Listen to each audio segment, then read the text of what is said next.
যতদিন hair cut বাতিল স্বাভাবিক লেনদেন পুরোটা রাখবে ততদিন তারা থাকবে।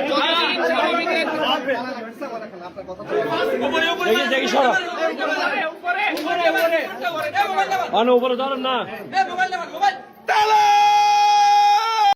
কিন্তু সরকার আমলে নেবে আমরা বিশ্বাস করি। আমরা সরকারের বিরুদ্ধে আমাদের অবস্থানটা, ব্যাংকের বিরুদ্ধে আমাদের অবস্থানটা, আমাদের পলিসিগত বিরুদ্ধে আমাদের অবস্থানটা। আপনি আমরা টাকা রেখেছি, আমাদের টাকা হেয়ার কাট করা হয়েছে। হেয়ার কাট বাংলাদেশের ইতিহাসে এই প্রথম হেয়ার কাট নামক একটা শব্দ, যেটা আমাদেরকে কষ্টদায়ক। আমার টাকা, রক্ষিত টাকা আপনার কাছে আমি রেখেছি, আমারও আপনি সেখান থেকে কাটতে পারেন না। সেভাবে টাকা কেটে আমাকে তুচ্ছ-তাচ্ছিল্য করা হচ্ছে, আমাদের টাকা দেওয়া হচ্ছে না। আমাদের প্রিন্সিপাল আমরা আজকে সম্মুখীন আছি। আমরা জানি না 5টা ব্যাংক দিয়ে সমৃদ্ধি ইসলামী ব্যাংক হচ্ছে না ইন্ডিভিজুয়াল ব্যাংক হচ্ছে। আমাদের ভাগ্যে আগামীতে কি হবে সেটাই আমরা বুঝতে পারতেছি না। এই কারণে আপনাদের মাধ্যমে সরকারের কাছে, বাংলাদেশ সরকার, গভর্নরের কাছে আমাদের আবেদন, আপনারা আমাদের আবেগ, আমাদের আকুতি একটু আমলে নিয়ে আমাদের জন্য একটু চেষ্টা করেন।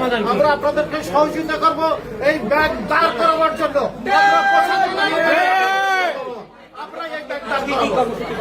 আমরা আসলে নিরুপায় হয়ে, আপনারা জানেন আমরা ইউনিয়ন ব্যাংকে গিয়েছিলাম, সে জায়গায় কর্তৃপক্ষ আমাদের সাথে একাত্মতা ঘোষণা করছে। ব্যাংক কর্তৃপক্ষ আমাদের সাথে একাত্মতা ঘোষণা করে তারাও ব্যাংক থেকে নিয়ে ব্যাংক গিয়েছে, কারণ তারাও প্রতিনিয়ত বিভিন্ন হ্যামারিং এর শিকার হয়। আমরা এখন ভার্সিটি ইসলামী ব্যাংকে এসেছি, এখানেও কর্তৃপক্ষের সাথে আমরা কথা বলবো, তারপর হলো আমরা একটা সিদ্ধান্ত নেব। আমরা চাই না কোনো আন্দোলন করার জন্য, আমরা স্বাভাবিক জীবনযাত্রা করতে চাই। এই কারণে আপনাদের মিডিয়া, আপনারা যেন আমাদের পক্ষে থাকেন। ধন্যবাদ।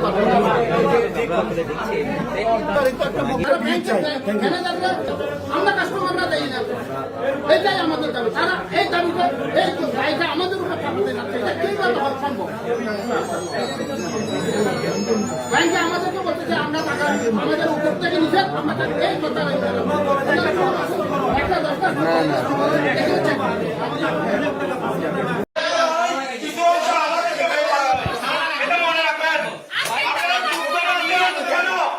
আপনি কি সৌদের পক্ষে নিয়ে কথা বলবেন? কেন সৌদের পক্ষে নিয়ে কথা বলবেন? কেন আপনি বাংলাদেশের প্রশাসনের পক্ষে নিয়ে কথা বলবেন? আমাদের মেরুদণ্ড হচ্ছে আমানতকারীরা, আর আমানতকারীদের করবে আর পাঁচজনে করবেন। আমাদের এখন জবাব কি বাংলা?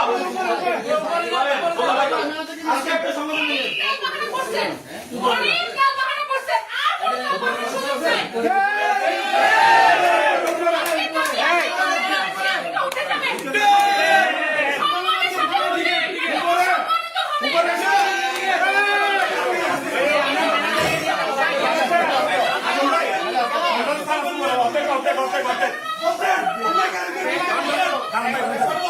আমি